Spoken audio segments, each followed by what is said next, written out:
Naaman was a commander of the army of the king of Syria, a man of great respect and high position due to his military victories. The Bible, in the book of 2 Kings, chapter 5, describes Naaman as a powerful and valiant warrior, but he faced a significant personal problem. He was a leper. Leprosy, at that time, was a feared disease, often seen as a sign of impurity and divine punishment. It was a condition that isolated a person from society and deprived them of their normal functions. The news that such a respected commander was suffering from leprosy must have caused great consternation, both in Syria and in neighboring territories. Naaman served the king of Syria with loyalty and skill, which earned him great prestige. Despite his elevated position, he was not immune to human suffering. His leprosy was a significant issue, as the disease could compromise his leadership abilities and affect his relationship with the king and the people. At that time, diseases like leprosy were seen as divine punishments or consequences of some hidden sin. Therefore, Naaman's leprosy was not only a debilitating physical condition, but also a mark of social and religious disgrace. An important point in Naaman's story is the figure of a young Israelite servant girl who lived in his house. This young girl had been captured by the Syrians during one of their raids on Israel and was now serving Naaman's wife.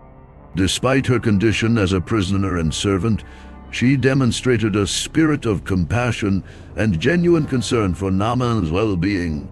She told her mistress that Naaman could be healed if he went to see the prophet in Samaria, referring to the prophet Elisha.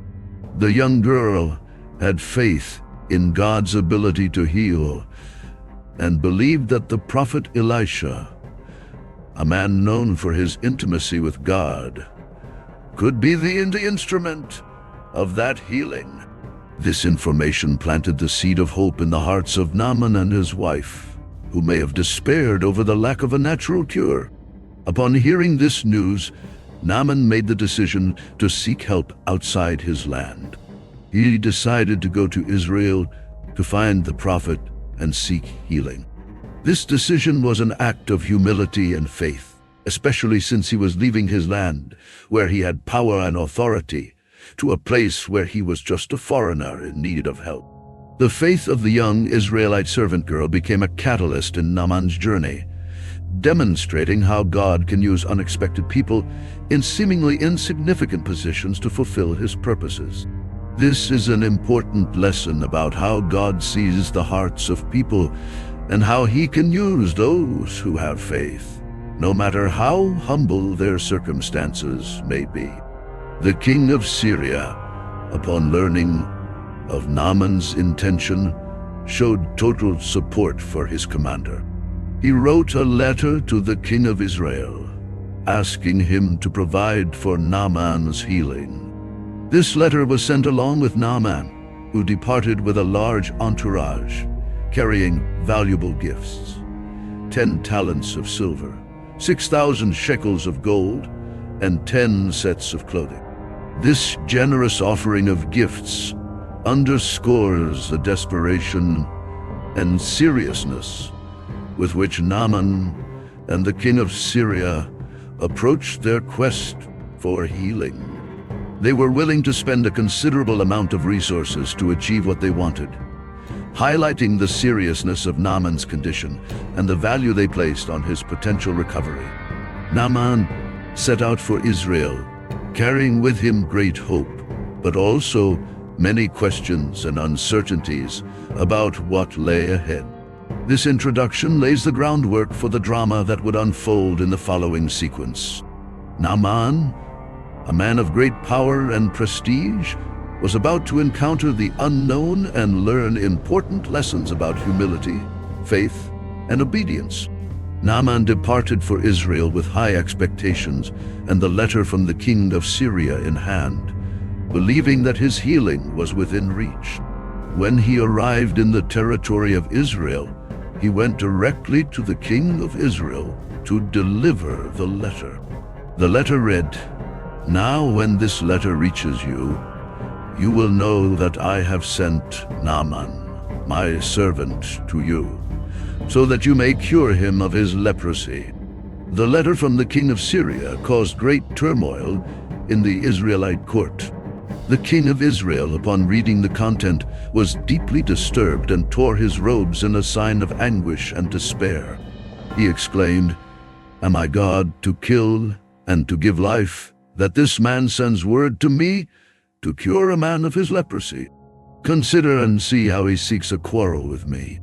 The reaction of the king of Israel reveals his lack of faith and his perception of the letter as a veiled threat. He did not understand that the letter was a sincere request for help and feared that he would not be able to fulfill the request, which could lead to conflict with Syria.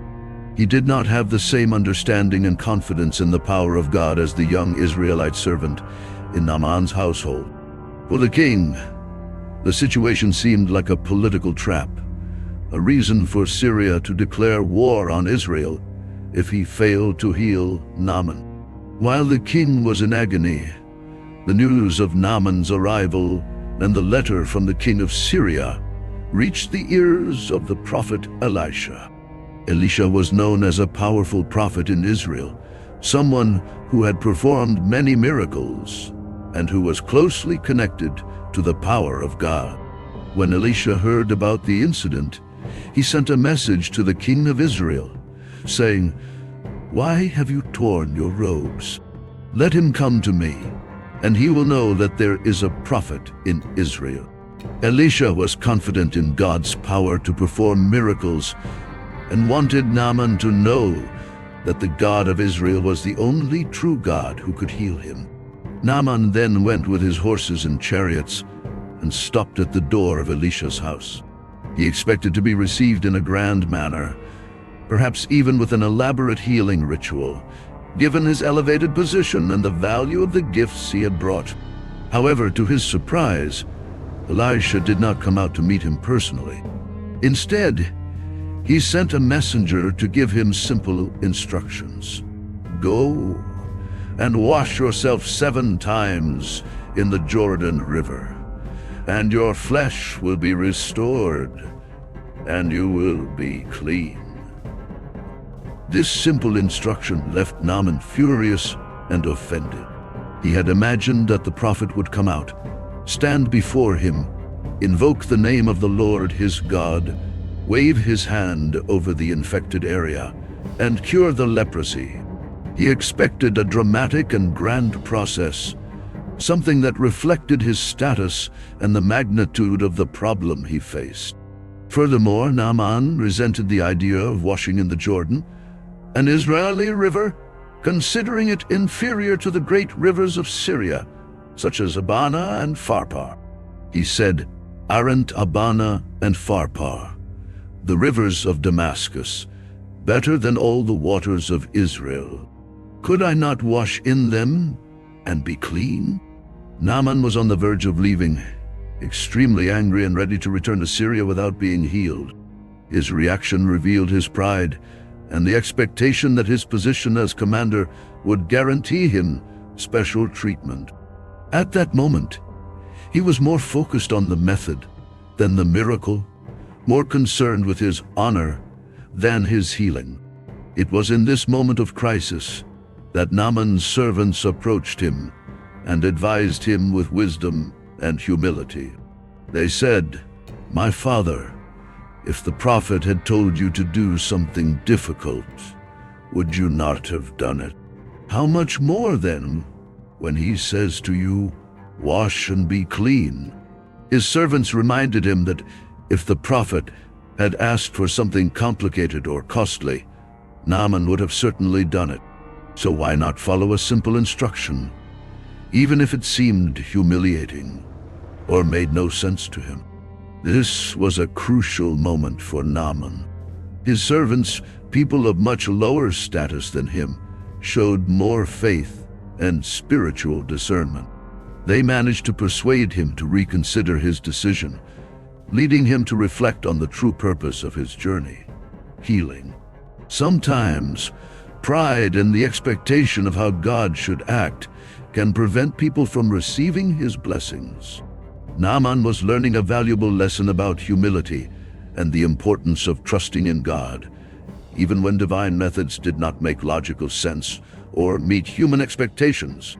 After hearing his servant's advice, Naaman decided to swallow his pride and follow the prophet Elisha's instructions. This was a moment of great humility for Naaman, who until then had shown a behavior filled with pride and prejudice. He went down to the Jordan River, a river he had previously scorned, and immersed himself in its murky waters as the prophet had instructed. The Bible recounts that Naaman washed 7 times in the Jordan, as Elisha had instructed. Upon emerging from the water for the 7th time, Naaman's skin was restored like that of a child. He was completely healed of his leprosy. His flesh became clean, with no trace of the disease that had previously tormented him. This physical transformation was a powerful manifestation of God's power and a validation of Elisha's message. Naaman's miraculous healing was not just a restoration of his physical health, but also a spiritual transformation. The experience of following Elisha's simple instructions and witnessing God's power in his life completely changed his perspective. He recognized that the God of Israel was the only true God, and that the Lord's power was far beyond human understanding. Naaman returned to Elisha's house with all his entourage, filled with gratitude and reverence for the God who had healed him. He stood before the prophet and declared, "Now I know that there is no God in all the earth except in Israel. Now, please accept a gift from your servant."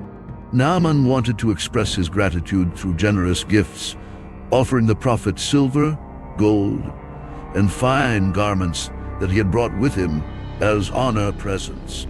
However, Elisha refused Naaman's offer. He knew that the healing was a work of God and that God's power could not be bought. Elisha wanted Naaman to understand that God's grace is a gift that cannot be purchased or sold, but is given freely to all who approach God with faith and obedience. Elisha insisted on refusing, despite Naaman's repeated offers. This gesture from Elisha was a powerful testimony to Naaman that the true God of Israel was different from the pagan gods he knew. He could not be bribed or manipulated by earthly riches. In light of Elisha's refusal to accept the gifts, Naaman made an unusual request. He asked to take 2 mules loaded with earth from Israel. He explained that from then on, he would no longer offer burnt offerings or sacrifices to other gods, but only to the Lord, the God of Israel.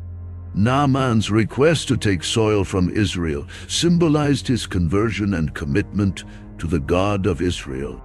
He believed that, in offering sacrifices to the Lord, he should do so on the very soil of Israel, a symbolic gesture of his new faith and dedication to the true God. This shows how his physical healing had led to a profound spiritual transformation. Naaman also expressed a sincere concern about his future worship of the Lord. He said to Elisha, "In this matter may the Lord forgive your servant. When my master enters the house of Rimmon to worship there, and he leans on my hand, I too will bow in the house of Rimmon.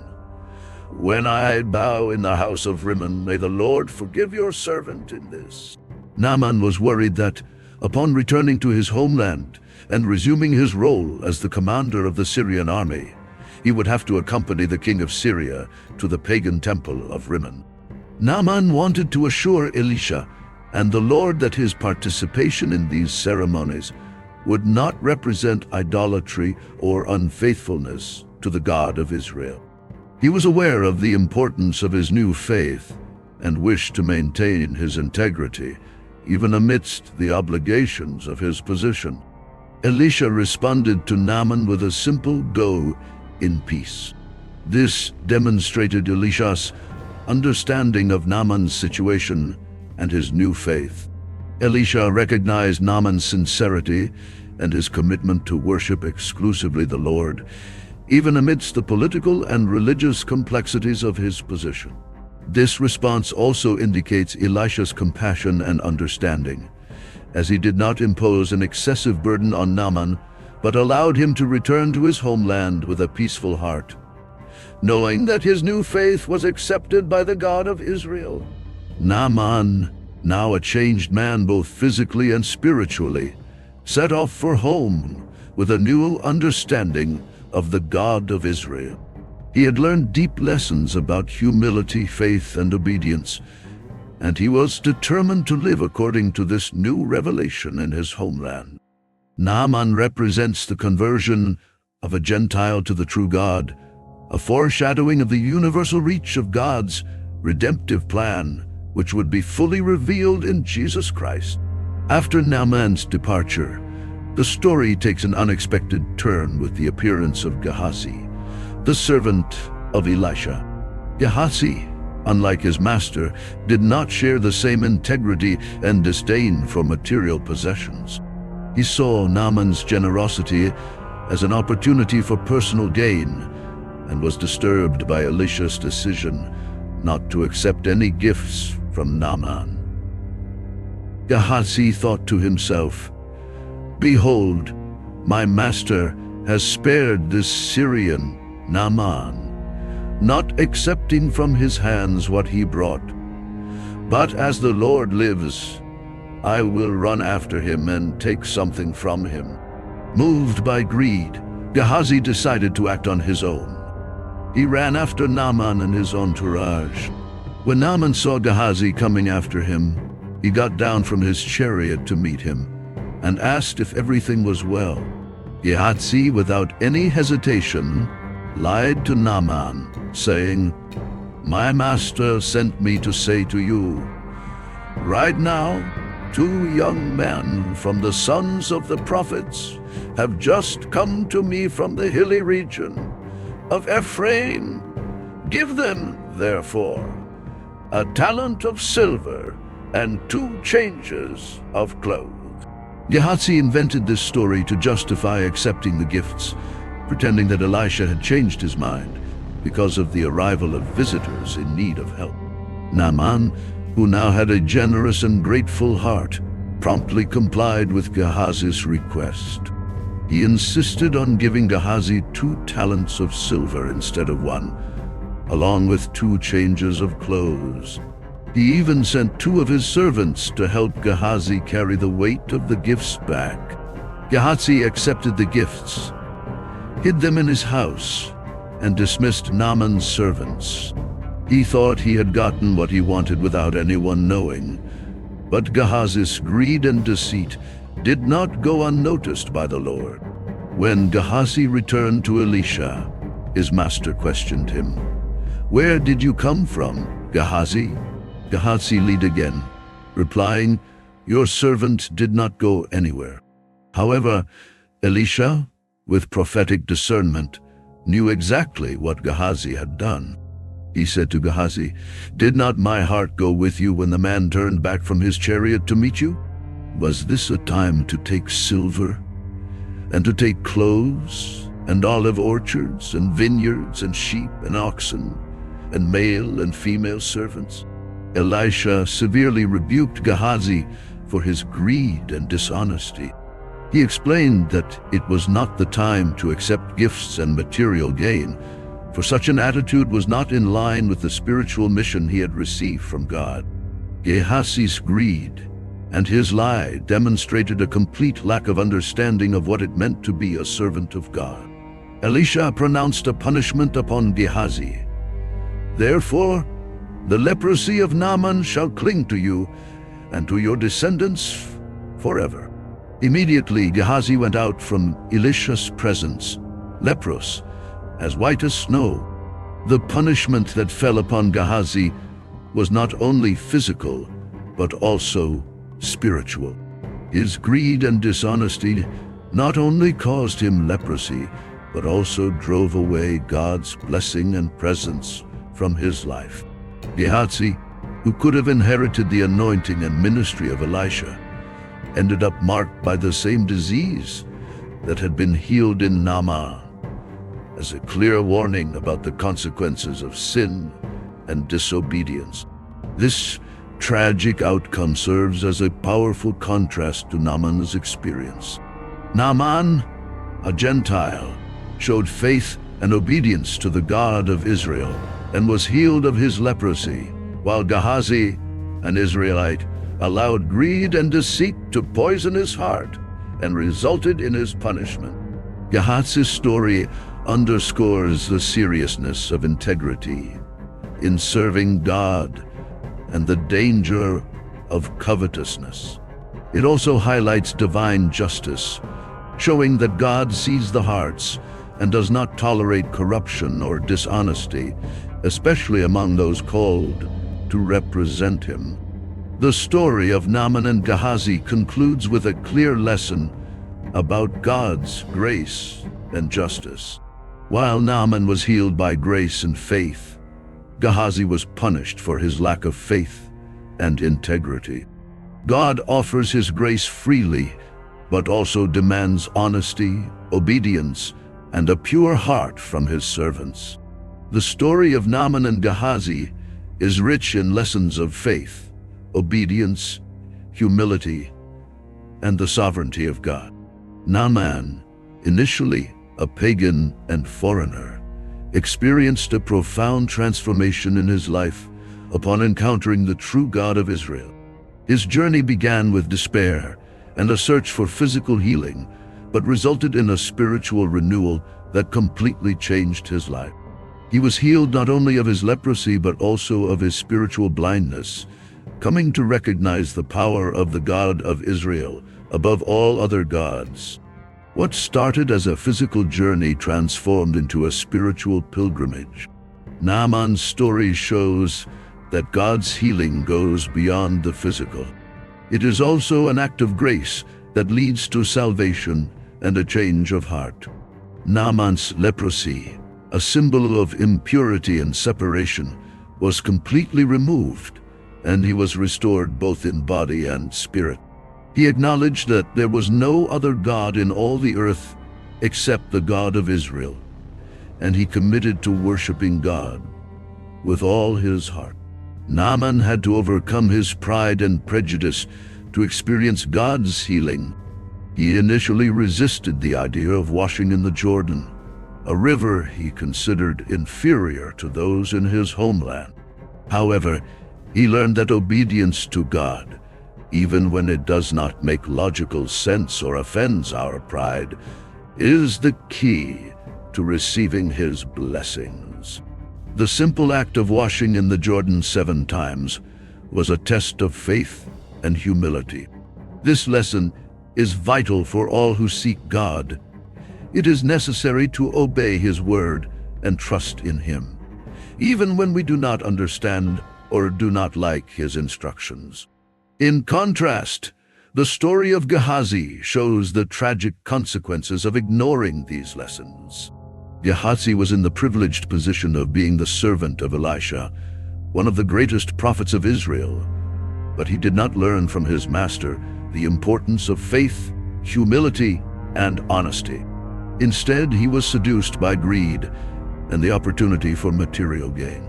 Gehazi thought he could use the situation to his advantage, but his greed led him to lie and deceive. He lost his integrity, and instead of inheriting the spiritual blessing of Elisha, he inherited the leprosy that had been removed from Naaman. Gehazi's punishment serves as a clear warning to all who are called to serve God. Integrity and honesty are essential for those who wish to be true representatives of God. There is no place for greed, dishonesty, or the pursuit of material gain in serving the Lord. Those who stray from these principles risk losing not only the blessings of God, but also attracting upon themselves the consequences of sin. Elisha, in turn, is an example of unwavering faith and a true servant of God. He demonstrated that the power of God is not for sale, and that the grace of God cannot be bought with gifts or offerings. By refusing Naaman's gifts, Elisha underscored the truth that God's healing and blessings are free and based on grace, not on human efforts or material wealth. This is a powerful message that reflects God's character as one who freely gives to all who seek him with sincerity and humility. The story of Naaman and Gehazi also reveals something profound about the reach of God's mercy. The fact that God healed a Syrian general, an enemy of Israel, shows that his grace extends beyond national and religious boundaries. God does not show favoritism. He is the God of all who seek him sincerely, regardless of their background or past. This foreshadows the message of Jesus Christ, who came to bring salvation to all, Jews and Gentiles, rich and poor, powerful and humble. The young Israelite servant also plays a significant role in the story. She is a witness of faith and compassion, showing that God can use anyone, regardless of their position or circumstance, to fulfill his purposes. She spoke with courage and compassion, pointing Naaman in the right direction to receive his healing. Her faith in God's power and her willingness to share that faith with others make her a powerful example of personal testimony. Through the faith of the young servant, the humility of Naaman, the integrity of Elisha, and the fall of Gehazi, we see a rich tapestry of spiritual lessons. The narrative not only shows God's power to heal, but also teaches about the importance of true faith, humble obedience, and a pure heart. Naaman returned to Syria as a transformed man, not only physically, but spiritually renewed. His healing and experience in Israel had a significant impact on his personal life. His position as the commander of the Syrian army and his relationship with his subordinates and the king of Syria. He was no longer the arrogant and proud man who had left his land in search of healing. Naaman returned with new humility and a new faith, recognizing the God of Israel as the one true God. Upon returning to Syria, Naaman certainly shared his extraordinary experience with his family, friends, and other members of the Syrian court. His testimony of healing served as a powerful declaration of the power of the God of Israel. He likely faced challenges when trying to explain to his countrymen that he, a Syrian general, had submitted to the God of Israel and had been healed through his intervention. His healing story was a living testimony to God's sovereignty and his ability to heal and restore those who seek him with a sincere and humble heart. Naaman also had to navigate a politically charged environment. He was a high-ranking military commander in a country that was in conflict with Israel. His loyalty to the God of Israel could be seen as treason or weakness. However, Naaman showed courage in maintaining his faith, even when confronted with the political and social realities of his position. He had to find ways to balance his new faith with his responsibilities and obligations in the service of the king of Syria. It is important to note that Naaman requested permission from Elisha to be forgiven if, while accompanying the king of Syria to the temple of Rimmon, he had to bow out of protocol. This request shows the seriousness with which Naaman approached his new faith and his desire to be faithful to God, despite the difficult circumstances in which he found himself. Elisha, understanding the complexity of Naaman's situation, told him to go in peace, showing that God understands the challenges his followers face in living out their faith in a world that is often hostile or indifferent.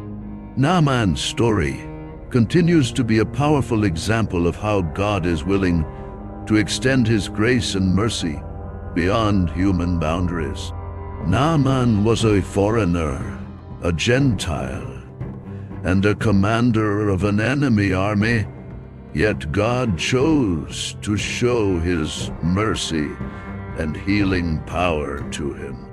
This serves as a reminder that God is not limited by the boundaries humans create, whether cultural, national, or religious. The love and mercy of God extend to all who seek him with a sincere heart, and he is willing to welcome and heal anyone who comes to him in faith. This theme of inclusion and divine grace is echoed throughout the Bible, culminating in the message of Jesus Christ, who came to bring salvation to all peoples. Naaman is a precursor to Christ's universal redemptive mission, which includes all who have faith, regardless of their background or status. Naaman's healing was a precursor to the miracles of Jesus, who healed lepers and others to demonstrate God's power and compassion. Moreover, Naaman's story teaches about the power of faith and obedience.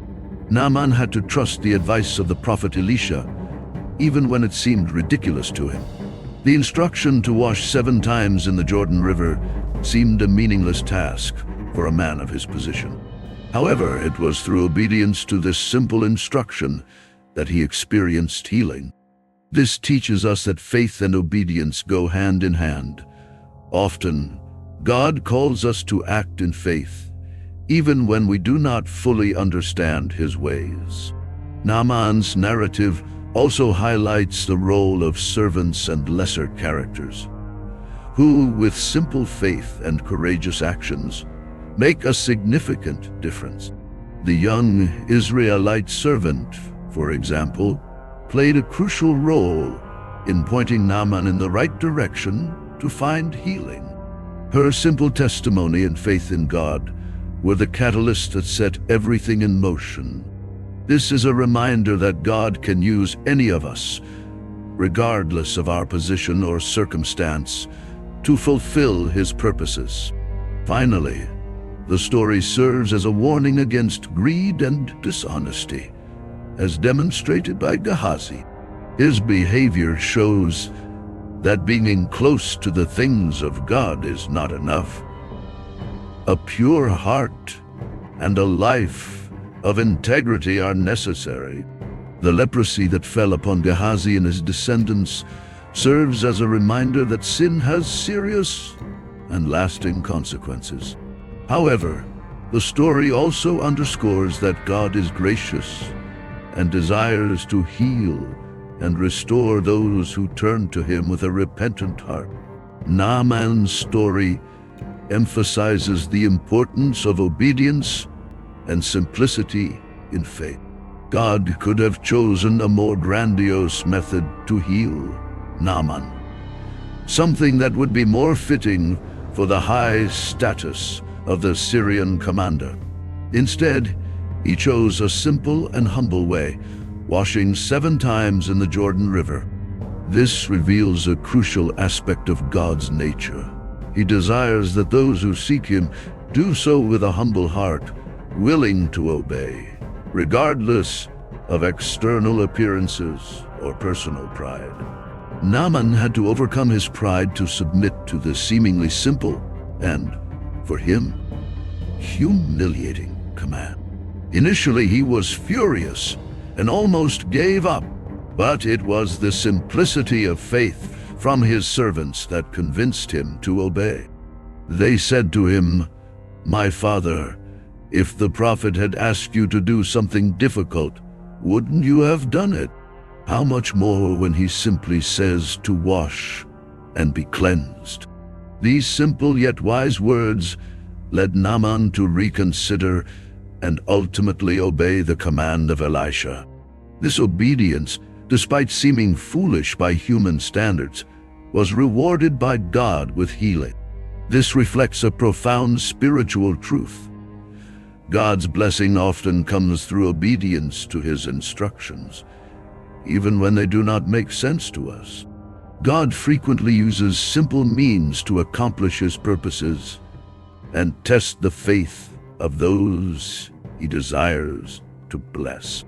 Faith is not just about believing, but also about obeying, especially when obedience requires humility and complete trust in God. Moreover, Elisha's insistence that Naaman follow the command exactly as given, washing 7 times in the Jordan, underscores the importance of precision in obeying God's instructions. God desires that His orders be followed precisely, not according to our interpretation or convenience. Naaman's healing only occurred when he completely obeyed, immersing himself in the Jordan exactly 7 times as ordered. This detail emphasizes that true faith is demonstrated through complete obedience, without questioning or trying to adjust divine commands to fit our preferences. The number 7 in the Bible often symbolizes completeness and perfection. Thus, Elisha's command for Naaman to immerse himself 7 times in the Jordan can also be seen as a symbol of the need for total submission to God's will to experience healing and total restoration. Partial faith or partial obedience is not enough to receive the fullness of God's blessings. He desires total surrender, a complete faith that trusts and obeys even when the path does not seem clear or logical to us. Naaman's transformation goes beyond his physical healing. He becomes a true worshiper of the God of Israel, committed to serving and honoring the Lord with all his heart. This is evident in his desire to take soil from Israel back to Syria so that he could worship God on that sacred ground. This symbolic gesture shows how much Naaman valued his spiritual experience and how he wanted to carry a piece of his newfound faith with him to his home country. Furthermore, Naaman's desire to take the soil of Israel with him demonstrates that his faith was not a mere superficial acceptance of a new religion. He wanted to maintain a tangible connection with the land where he had encountered the true God. He did not want to worship God merely in an abstract way. He desired a physical connection, a permanent reminder of his experience with the God of Israel. This attitude of Naaman reflects a genuine heart transformation and a profound understanding of the importance of staying close to God, even in a spiritually challenging environment. The story of Naaman also challenges us to consider our own attitude towards obedience to God. Are we quick to obey, even when we do not fully understand what God is doing in our lives? Are we willing to set aside our pride and personal preferences to follow God's instructions? True faith requires us to trust God enough to obey without questioning, knowing that His ways are always better and higher than ours. On the other hand, the figure of Gehazi warns us about the dangers of losing sight of what is truly important. Although he was close to the man of God, Gehazi allowed his heart to be corrupted by greed. His proximity to Elisha should have been an opportunity to grow spiritually and learn the importance of obedience and humility, but instead, he chose a path of dishonesty and self-aggrandizement. Gehazi's decision to lie to Naaman and then to Elisha reflected his lack of true faith and understanding of God's character. He thought he could deceive his master and profit from the situation, but he did not consider that God sees all things and that sin has its consequences. Gehazi paid a heavy price for his greed, inheriting Naaman's leprosy and becoming a cautionary example for all who seek to serve God without a pure heart. Naaman's story powerfully illustrates the role of God's grace and sovereignty in the lives of those who seek Him. Although Naaman was a foreigner and an enemy of Israel, God chose him to demonstrate his healing power and mercy. This highlights the fact that God is not limited by human categories of race, nationality, or social status. He is the God of all creation and is willing to extend his grace to all who sincerely seek him. Naaman's healing also underscores God's sovereignty over all things, including health and disease. Naaman was a man of great authority, a commander of an army, but his position and power could not help him overcome his leprosy. He needed divine intervention, which demonstrates that regardless of how powerful or influential we may be, we are all equally dependent on God's mercy and grace. This is a powerful message about the nature of God. He is sovereign and just, and his grace is available to all who turn to him with a contrite heart.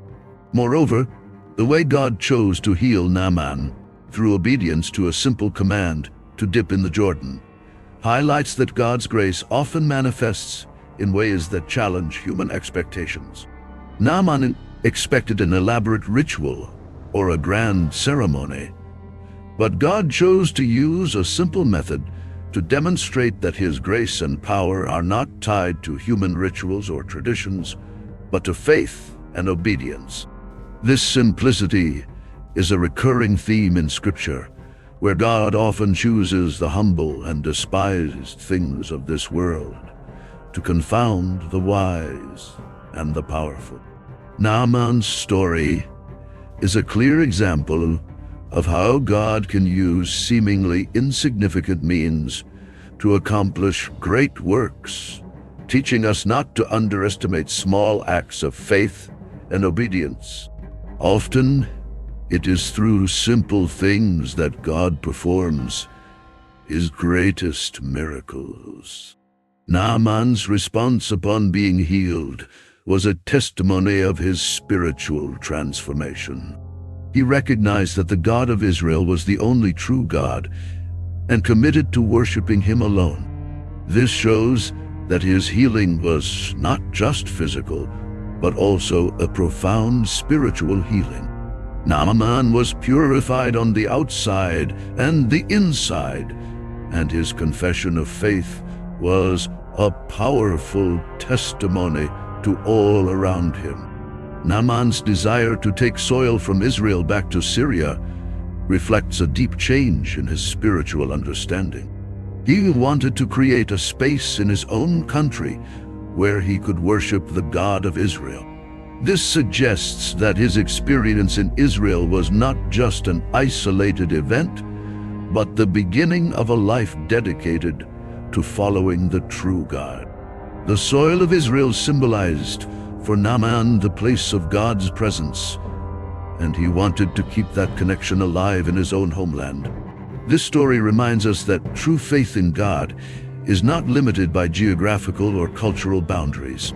The God of Israel is the God of the whole earth, and those who worship him in spirit and truth are accepted regardless of their origin or nationality.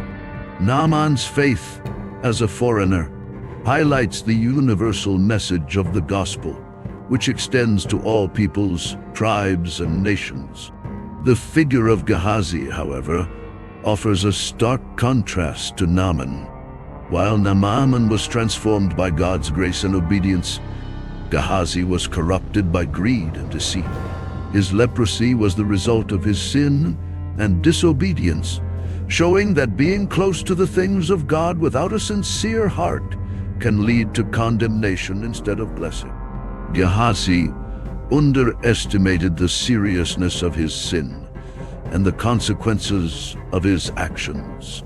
He did not understand that the God who heals is also the God who judges, and that his blessings cannot be manipulated or acquired dishonestly. The leprosy that fell upon Gehazi serves as a severe reminder that God requires integrity and honesty from his servants, and that sin never goes unnoticed in God's eyes.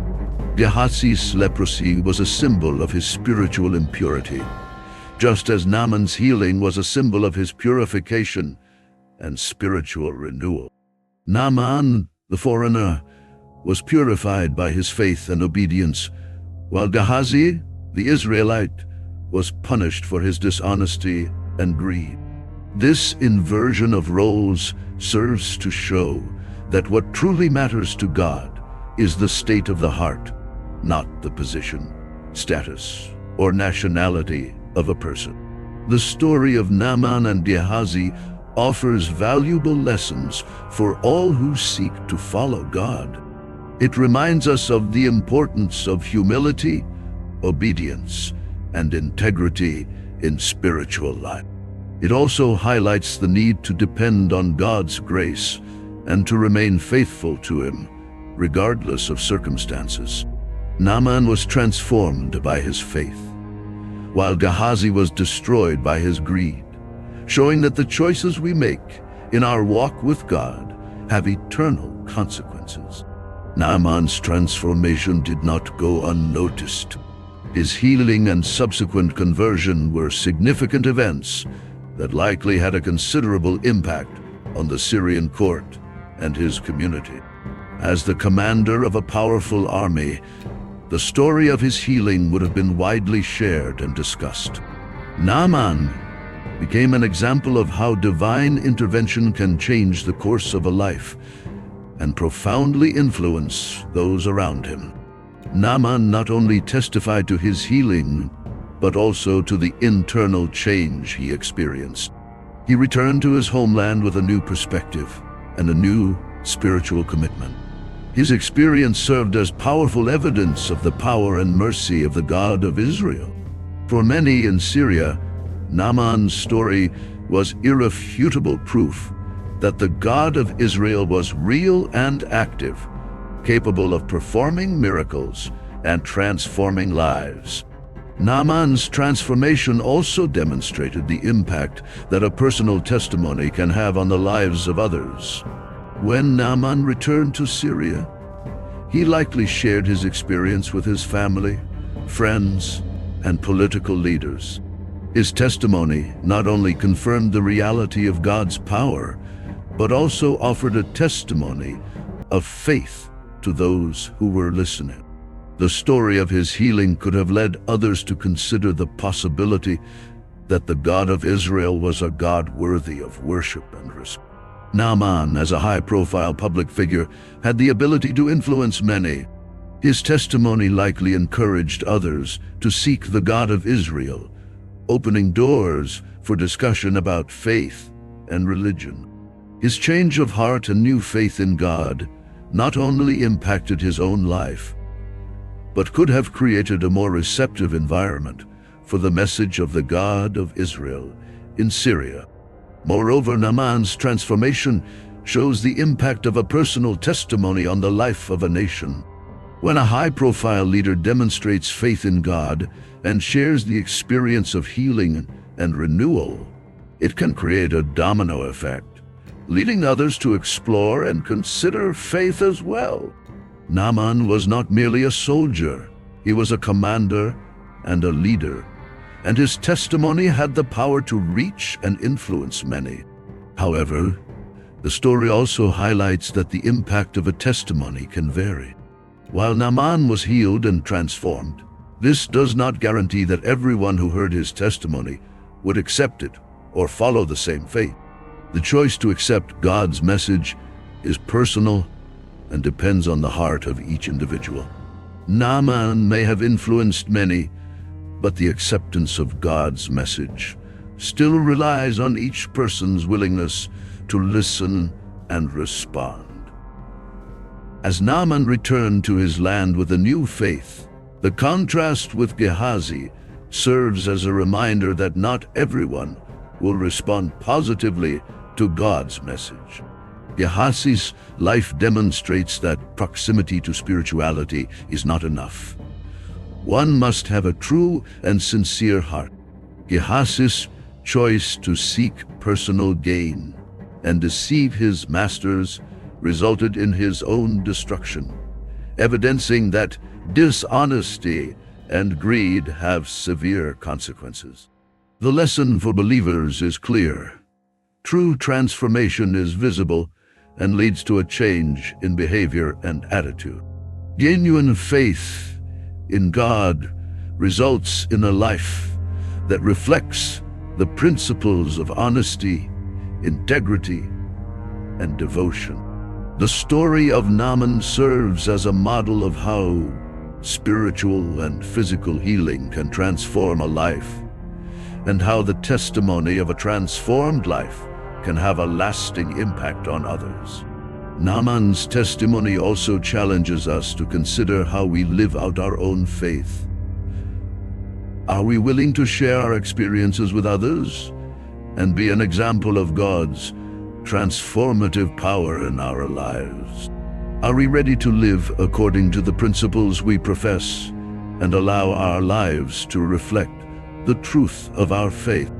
The story of Naaman encourages us to live in a way that glorifies God and to be effective witnesses of His grace and power.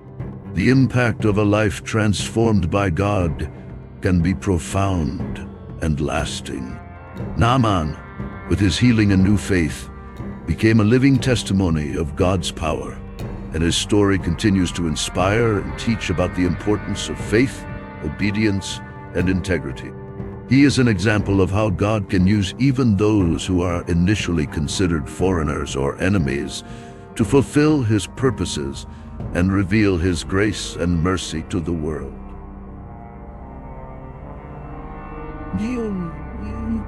The story of Naaman the leper is more than a tale of healing.